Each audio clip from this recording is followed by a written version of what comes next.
I had never believed in ghosts. Not really.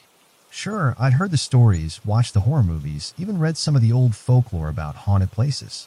But those were just stories, right? That's what I thought. Until I started working at Harper and Finch Books.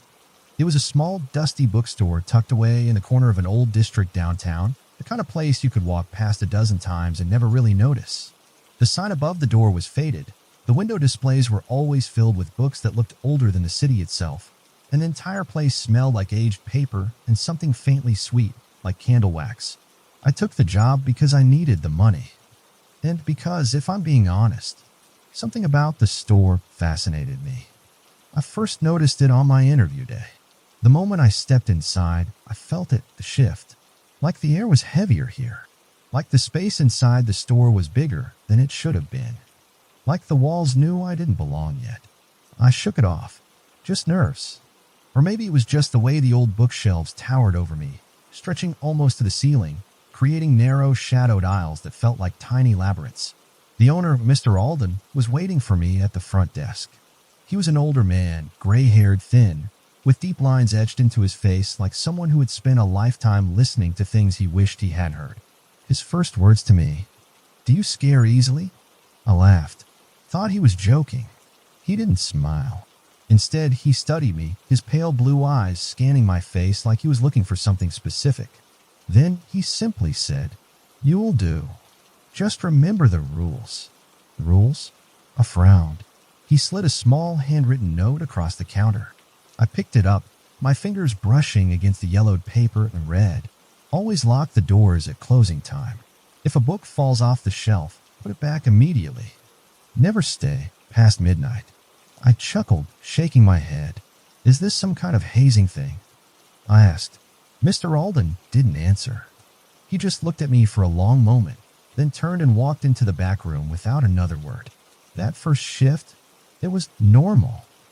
At first, a few customers trickled in, most of them quiet, older people who seemed like regulars. They never spoke much. Some barely made a sound at all. But as I stocked books, I noticed something odd. Every time I turned my back, something seemed to change. A book I swore I had just shelved was suddenly back on the cart. A customer who had been browsing at the far end of the store was suddenly gone, without ever passing me to leave. And then there were the aisles. No matter which way I turned, they always seemed to stretch a little farther than they should have. Like the store itself was watching. Like it was waiting for something. By the time closing rolled around, I was eager to leave. I locked the doors, just like the rules said, did a final walkthrough, and turned off the lights. The bookstore was dark now, the street lamps outside casting long, distorted shadows against the bookshelves. And as I grabbed my bag, I noticed something strange. A single book on the counter.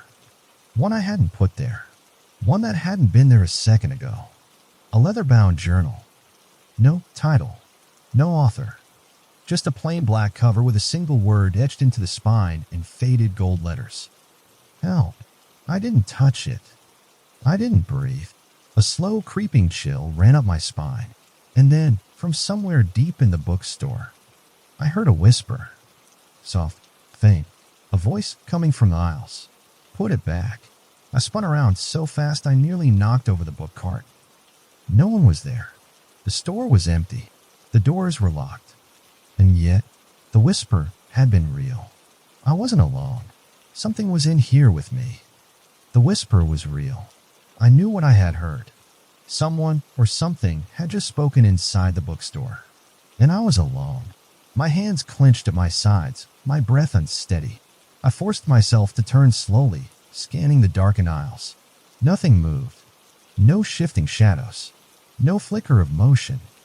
Just the silent rows of bookshelves stretching into the dim glow of the streetlights filtering through the front windows. I swallowed hard, my gaze drifting back to the black journal on the counter.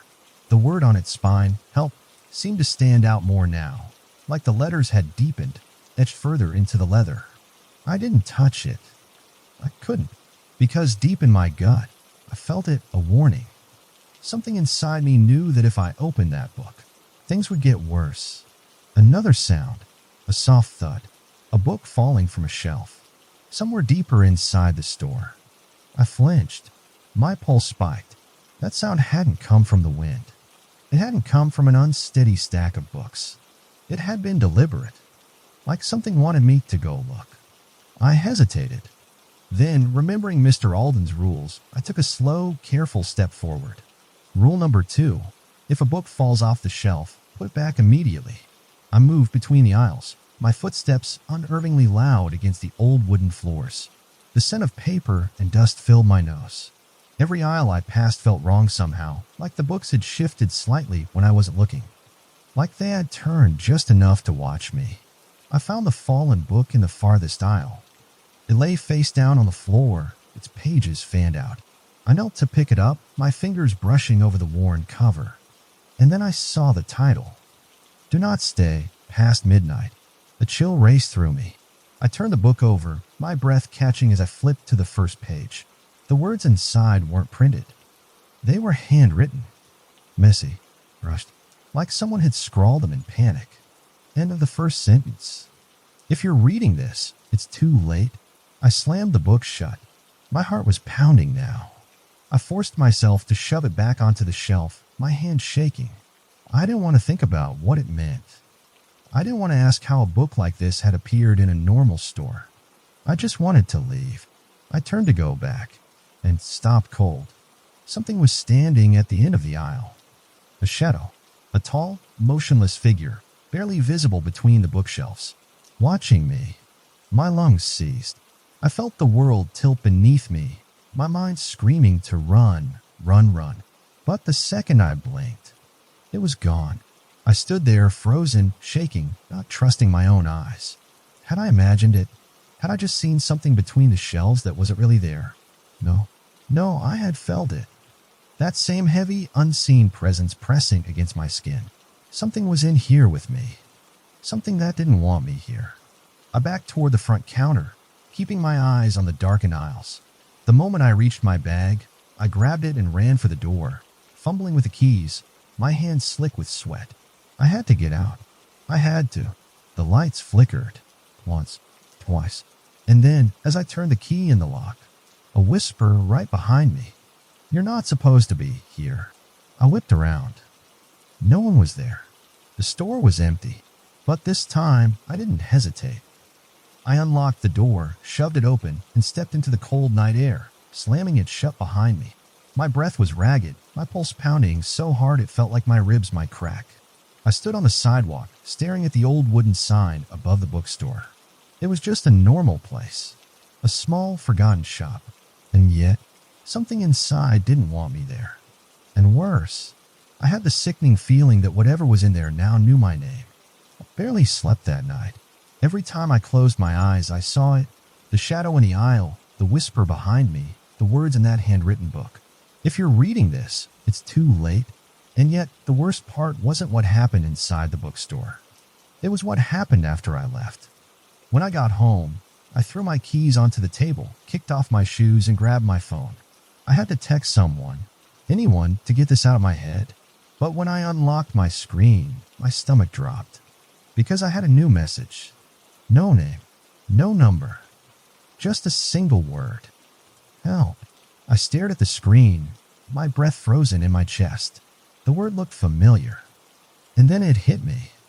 It was the same word that had been etched into the spine of that black journal in the bookstore. The book I had refused to touch. The book that hadn't been there before closing.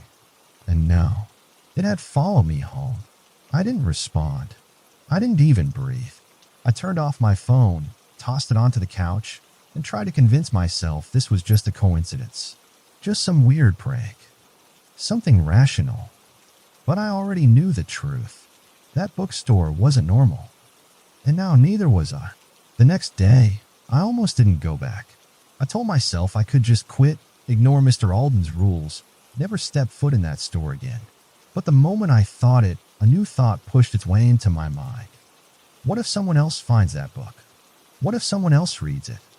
What if I was supposed to? I arrived at the bookstore early. The moment I stepped inside, the same heavy air pressed against me, like the store was watching, like it remembered. I glanced around. The bookshelves were still. The aisles were empty. Everything looked normal. until I saw the book. It was waiting for me, right on the front counter. The same black journal, the same gold-etched word on the spine. Help. But this time, it was open. I swallowed hard. The pages weren't blank anymore. The same messy handwriting scrawled across the first page. But the words were different now. And when I read them, my blood turned to ice. You're the only one left. Finish my story before it finishes yours.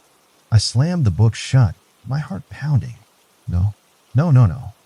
I wasn't doing this. I wasn't playing this game. I reached for the book, gripping the worn leather cover. And the lights flickered.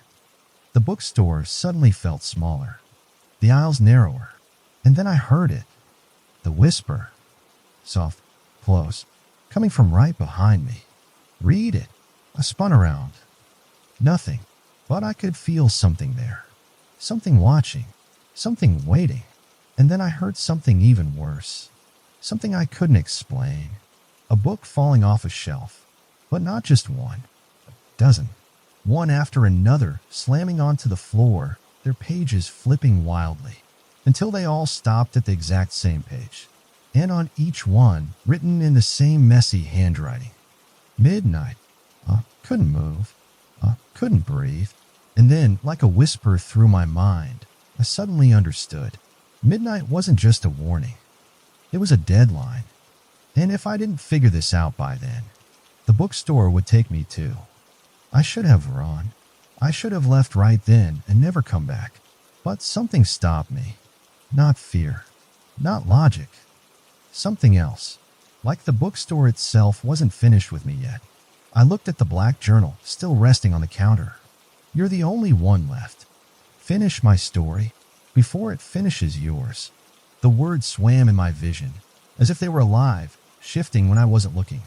I reached for the book, my fingers barely brushing against its worn leather cover. And the store groaned. A deep, unnatural sound, like the bones of the building were shifting, like something was waking up. I took a step back, my breath catching in my throat. Something had changed. I could feel it. The aisle seemed wrong now. Twisted. The space between the bookshelves stretched farther than it should have, like the store was rearranging itself. And at the very back, where there had always been a solid brick wall, a door had appeared. I stared at it, my pulse thudding in my ears. It wasn't just any door. It was old, almost ancient, its wooden frame warped and splintered, the kind of door that had been waiting a long time to be opened. And the worst part, it was open. Just a sliver. Just enough for me to see the darkness inside. This wasn't right. This door had never been here before. I turned back toward the counter, half expecting Mr. Alden to appear and tell me I was imagining things. But I was alone. Or at least, I thought I was. A soft rustling sound came from inside the doorway, like pages turning, like someone was reading inside. And then, from deep in the dark, a whisper. Faint. Come see. My entire body locked up. I wanted to run. I wanted to pretend I had never heard it. But my feet were already moving. Step by step, I edged toward the door, toward the darkness that stretched beyond it. And as I crossed the threshold, the lights in the bookstore flickered, and the door slammed shut behind me. The room swallowed me whole. The second I stepped inside, the air shifted, colder, heavier, suffocating. The space was larger than it should have been, stretching impossibly far in all directions, lined with shelves that didn't belong to this store. Hundreds of books stacked on endless rows of towering shelves. And the worst part, they were all the same black journals, just like the one on the counter. Hundreds of them, thousands, and every single one was filled with names. I stepped closer to the nearest shelf, my hand shaking. I traced a finger along the spines. Each journal had one name etched into it, and they were all different, except for the last one. The one sitting on an empty space on the shelf. The one that had been left open. The one with my name written inside. I stared at it, my blood turning to ice. I flipped to the first page. The same messy handwriting. The words describing everything I had done since I entered the bookstore. And at the very bottom, a single, unfinished sentence. He turned a page and saw. I stopped breathing. Something was behind me. I felt it before I heard it. Presence. A shadow stretching over me, looming at my back. I didn't turn around. I couldn't, because I knew. If I did, if I finished that sentence, I would become part of the story. A new sound. A book sliding off a shelf behind me. A quiet thud against the floor. I closed my eyes, and then a whisper, closer than before. Finish the story? I bolted. I didn't think. I just ran. Books toppled from the shelves as I sprinted down the endless aisles. The door. Where was the door? The shelves shifted around me, twisting into new pathways, turning me around, pulling me deeper. The bookstore was changing. It wasn't just a store anymore. It was a labyrinth, and it wanted to keep me. Then I saw it, at the very end of the last aisle. The door. Not the old wooden one, the real one. The entrance to the bookstore. Wide open. Waiting. I threw myself toward it, pushing forward, lungs burning, legs aching. And the moment I crossed through it, everything snapped back. The room vanished. The shelves were normal again. The store was silent. The books were exactly where they should have been. Like the back room had never existed. Like I'd imagined the whole thing. But I knew the truth. I knew what I had seen. I knew what had seen me. And worst of all, I knew the book with my name on, it was still in there. The bookstore looked normal again. The shelves were in place. The door to the back room was gone. But I knew it was still there. Hidden. Waiting. And worse, my name was still inside that book. I needed to talk to Mr. Alden. He had to know what was happening in this place. What this store really was. But when I turned toward the front counter, he wasn't there. The store was empty. Completely. No customers. No employees. Just me. And the books. I took out my phone, my fingers shaking. No messages. No missed calls. I tried dialing Mr. Alden's number. Straight to voicemail. The store felt wrong now. Like it was aware that I had seen too much. Like it was deciding what to do with me. And then I noticed something else. Something even worse. The customer records. I had seen them before, in the old ledger behind the counter. Mr. Alden was old-fashioned. No computers, no receipts. Every purchase, every visitor, he wrote down by hand. I reached for the book, flipped to the most recent pages, and then I stopped breathing. The names were disappearing.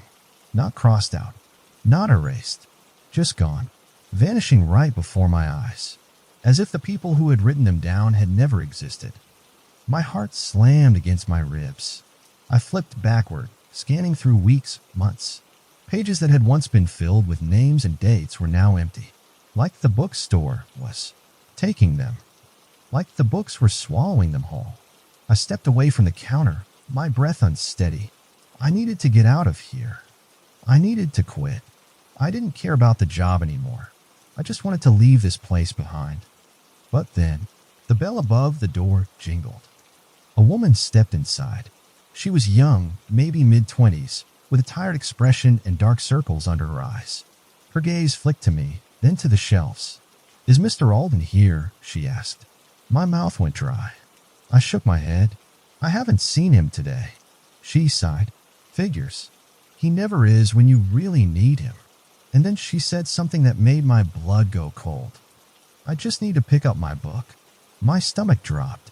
I took a slow breath. "Your book." She nodded, giving me a small, tired smile. "Yeah." He said it was waiting for me. Something cold crawled up my spine. Because I knew what book she meant. I turned back toward the counter. The black journal was there, waiting, just like it had been for me. I swallowed hard, my throat dry as dust. I shouldn't do it. I shouldn't let her take it. But before I could stop myself, my hands were already moving, passing the book across the counter. And as she took it, she whispered something under her breath, so soft, so faint, but I heard it, and my entire body went cold. "You're the only one left." I didn't move. I didn't breathe. And then she turned, walked out the door, and the second she crossed the threshold, I forgot her face. My hands clenched the counter. My pulse pounded in my ears. I tried to remember what she looked like, the color of her hair, the sound of her voice, but it was already gone, like she had never been here, like she had never existed. I grabbed the ledger again, flipping to the last page, desperate to prove to myself that she was real, that she had written her name down, that I hadn't imagined her. But the page was blank, like it had been erased the moment she left, like the store had taken her too. A soft rustling filled the air. I turned toward the aisles and saw them, books, falling off the shelves, one by one, all of them opening to the same page, the same handwritten scrawl, messy and rushed, ink fading as I watched. Only 2 words were left, and when I read them, I finally understood. You're next. I was next. The bookstore had decided, and I had nowhere to run. The books lay scattered on the floor, pages open, those 2 words fading into nothing. You're next. I backed away from the counter, my breath ragged, my hands shaking. This wasn't just haunting me anymore. The bookstore was choosing its next story, and that story was me. A sudden chill swept through the room. Not a breeze, not the air conditioning. This was something else, something watching me, something close. I forced myself to move. I had to get out. I had to. The lights flickered, and in that split second of darkness, I saw it, a reflection in the glass of the front door, a shadow, tall, motionless, standing between the aisles, watching me. The lights flickered back on. The shadow was gone, but I knew I wasn't alone anymore. Something was here with me, a whisper, soft, close, find me. I spun toward the aisles. Nothing, no one, just the same narrow corridors of bookshelves, stretching farther than they should. But I knew. It wanted me to follow. My hands clenched into fists. I should have run. I should have quit. But some part of me, some terrible, curious part, was already stepping forward. Because deep down, I already knew. There's no leaving this store. Not yet. Not until I found it. The aisles felt different now. The air thicker, charged with something unseen. The bookshelves loomed taller, stretching impossibly high, their spines lined with titles that hadn't been there before. And at the far end of the aisle, I saw her, a woman, standing perfectly still, dressed in an old-fashioned black dress, her hair pulled into a loose braid over one shoulder. She wasn't a shadow. She was real as me. But when I took a slow step forward, the truth hit me. She wasn't standing on the floor. She was floating inches above it. My throat closed. I wanted to speak, to ask who she was, but before I could, she turned, gasped. Her eyes were missing, just empty dark hollows staring right at me. And yet, I felt her gaze. I felt it inside my bones. A book slid from the shelf beside me, landed at my feet. I looked down. The cover was old, dusty. No title, just a single name written on the spine. Eleanor Finch. I snapped my head up. The woman was gone, but her whisper still lingered in the air. Help me. My pulse pounded in my ears. I picked up the book, flipping through the pages. It wasn't printed. It was handwritten, and as I scanned the words, I realized what I was reading. It was her story. Eleanor Finch, a woman who had once worked here, a woman who had vanished. And as I turned the final page, I saw the last entry, the last words she had written before she disappeared. If you're reading this, then you're already part of the story. The lights cut out completely. The store plunged into total darkness. And right next to my ear, breath, hold, slow, and then a whisper. Your story begins now. Darkness swallowed the bookstore. The silence stretched unnatural, as if the entire world outside had ceased to exist. I wasn't alone. I could feel it. Something was here with me, watching, waiting, and then a book slammed onto the floor.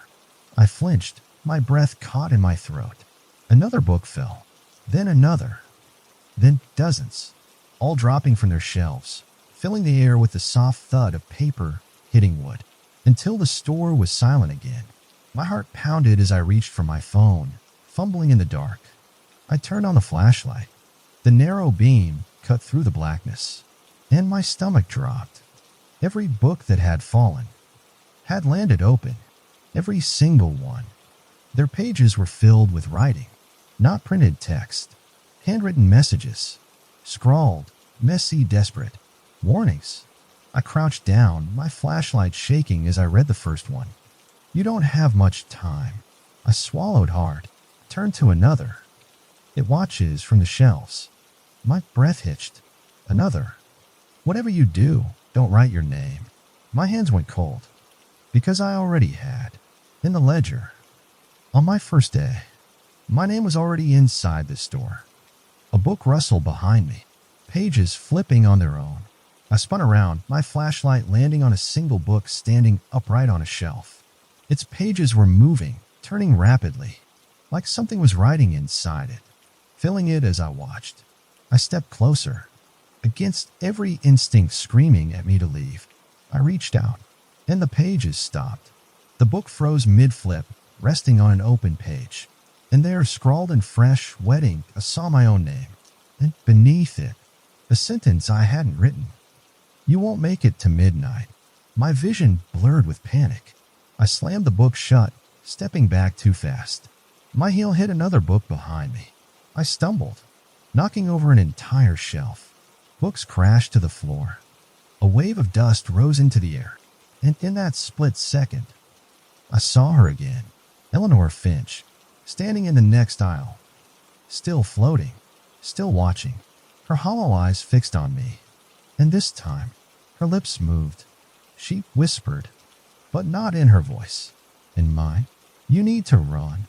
My breath shattered. My legs moved before my brain could process it. I turned, sprinting down the aisles, dodging fallen books, my flashlight beam bouncing wildly. The store was shifting again. The aisles were longer, the walls taller, like it was trying to trap me inside. I reached the front of the store, the door, my escape. I grabbed the handle, and it wouldn't budge. It was locked. No, it was never a door at all. Just a wall now. The bookstore had closed me in. A new sound, pages turning. Not one book, all of them. Thousands of pages flipping wildly, filling the air with a deafening whispering roar. And beneath it, a voice, low, amused, not human. The story isn't over yet. The whispering grew louder. Pages turning, books falling, the entire bookstore shifting around me. I was trapped. The exit was gone. The aisles stretched farther than before. And at the end of one of them, I saw it, the black journal, sitting open, waiting. I didn't want to touch it. I didn't want to see what was written inside. But I knew. This store wasn't letting me go until I did. I stepped forward. The air felt thick, heavy, like I was walking through something alive. The closer I got, the worse the feeling became. A deep, pressing wrongness, like the space around me was being rewritten in real time. I reached the book. I swallowed hard, and then I read the page. It wasn't blank anymore. It was filled with a name. Not mine, not Eleanor Finch's, someone else's. And beneath the name, a date, a single sentence, and a final note. The name, Mr. Alden. The date, November 12, 1934. The sentence. He opened the book, and the store took him. The final note, the first owner. The first story, the first to be trapped. My lungs tightened. Mr. Alden, the man who hired me, the man who owned this place. He wasn't just the owner. He was the first victim. I stepped back from the journal, my entire body cold. The store had taken him, just like it had taken Eleanor, just like it had taken the customers whose names had vanished. And now, it was trying to take me. I turned in a panic, scanning the shifting aisles. I needed to find him. I needed to know if he was still here. I ran toward the back of the store, past shelves that seemed to move when I wasn't looking, past books that whispered as I passed. And then, I saw it. A door. Not the fake exit. Not the hidden room. Different door. An old wooden door, barely standing, its frame covered in deep scratches, like someone had tried to claw their way out. I grabbed the handle. It was ice cold. I took a deep breath, and I pushed it open. The second I stepped through, I knew I had made a mistake. The space beyond wasn't a room. It wasn't part of the bookstore. It was nothing, just a vast, empty blackness, a void that stretched forever. And standing in the middle of it was Mr. Alden. He turned to me, his face pale, tired, his clothes unchanged from the day I met him, like time hadn't moved for him at all. His voice was hoarse, as if he hadn't spoken in years. "You shouldn't be here." I swallowed hard. "What is this place?" His eyes flicked to the open door behind me, the heart of the bookstore, the place where it keeps us. A chill crawled down my spine. Slowly, he raised a shaking hand and pointed into the dark. I followed his gaze, and for the first time, I saw them. Shadows, hundreds of them. Figures standing motionless in the void, silent, waiting, trapped. "Everyone who reads the book," Mr. Alden murmured. "Everyone who writes their name. The bookstore keeps them. And now it wants you." The door behind me creaked. The bookstore was closing it, locking me in. I turned, slamming my hands against the frame, fighting to keep it open. "How do I get out?" Gasped. Mr. Alden's expression darkened. "You finished the story?" The pressure on the door increased. The bookstore was pulling me in. I had seconds to act. I grabbed the black journal, my journal, the one with my name inside, and I did the only thing I could think of. I took a pen, and I kept writing. He found a way out. He closed the book before it could take him, and he ran. The second I wrote those words, the void collapsed. The shadows screamed. The door flew open, and I was falling. I hit the floor of the bookstore, gasping for breath. The door was gone. The room was normal again. But I knew. The store was angry, and I had one last chance to escape. I gasped for breath, my hands pressed against the cold wooden floor of the bookstore. The door was gone. The void. The shadows. Mr. Alden. All of it had vanished, like it had never been there. But I knew. The bookstore had just swallowed it back up, and now it was deciding what to do with me. The air was wrong, too still, too heavy, like the entire store was waiting, watching. And then, from somewhere deep between the shelves, a book slid off the shelf. Not a fall, a movement, deliberate. The store was calling me again. I turned toward the counter, and there it was, the black journal, still open, still writing itself, the ink fresh, wet, the sentence unfinished, waiting for one last line. I stepped closer, my pulse hammering, and when I read the page, my entire body went cold. He thought he had escaped, but the story never ends, because the store always writes another chapter. My hands trembled. The bookstore wasn't letting me go. It was just rearranging my ending. And then, something even worse happened. My name began to fade from the book, the ink bleeding into the paper, disappearing, like I had never existed.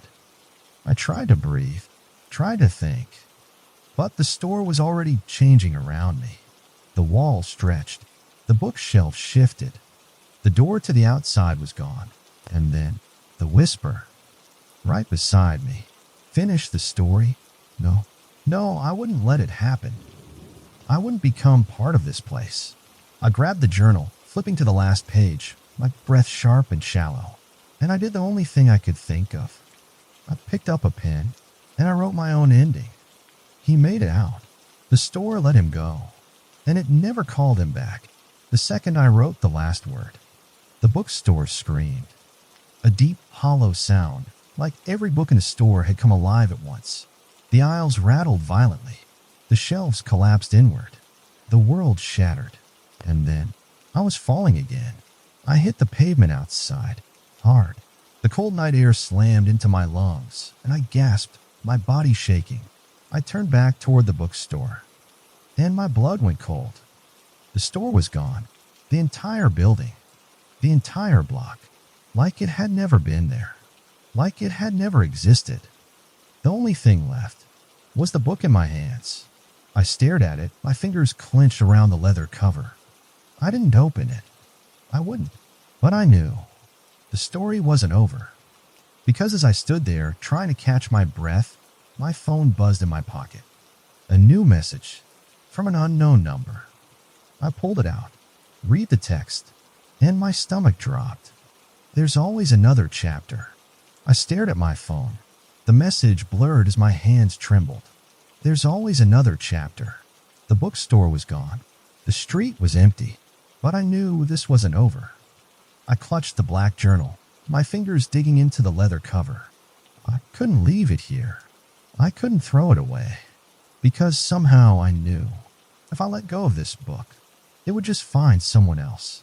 I turned in a daze, my legs unsteady as I walked back to my apartment. I didn't run. I didn't look back. I just walked, as if I could convince myself that if I acted normal, maybe everything else would go back to normal too. I reached my apartment, locked the door behind me, checked it twice, 3 times. Then I sat at my kitchen table, staring at the book in front of me.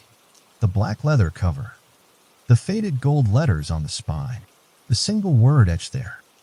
Help. I took a deep breath, and for the first time, I did something I hadn't done since this all started. I flipped to the last page. I read my own story. The book had written everything. Every moment inside the bookstore. Every choice I made. Every time I thought I was escaping. And then, at the very bottom, a new sentence. Final line. One I hadn't written. He thought he was safe, but he forgot one thing. Stories never end. My breath caught in my throat. I flipped to the next page. It was blank. Waiting. A chill spread through me. I knew what it wanted. The book wasn't finished. It was waiting for me to write the next line. Waiting for me to continue the story. I grabbed a pen. My pulse hammered in my ears. I had to end this. I had to finish it my way. So I wrote. He closed the book. He burned it. And the story ended forever. I slammed the journal shut. I grabbed it, shaking, breathless, and carried it to the sink. Turned on the stove, lit a flame, and held the book above it. The fire licked at the edges of the pages. The cover blackened. Smoke curled into the air, and for the first time, I felt the store's presence weaken. Like it was letting go. I watched the journal turn to ash. I didn't move. I didn't breathe. I just stood there, watching the words burn, until there was nothing left. For the first time in days, the air felt light again. The room felt empty, and my name was no longer in the book. I didn't sleep that night. I didn't move from my spot at the table. I just sat there, staring at the pile of ashes in the sink. And then, finally, when the sun started rising, I let out a slow, shaking breath. It was over. Or so I thought. My phone buzzed. I hesitated. Then slowly I picked it up. My stomach dropped. A new message. No number. No name. Just 3 words. Check your shelf. My heart stopped. I turned my head. Slowly. And there, sitting on my bookshelf, where my books had been just hours ago, was a black leather journal. Perfect. Untouched. Waiting. And on the spine, in faded gold letters, a new word. Begin.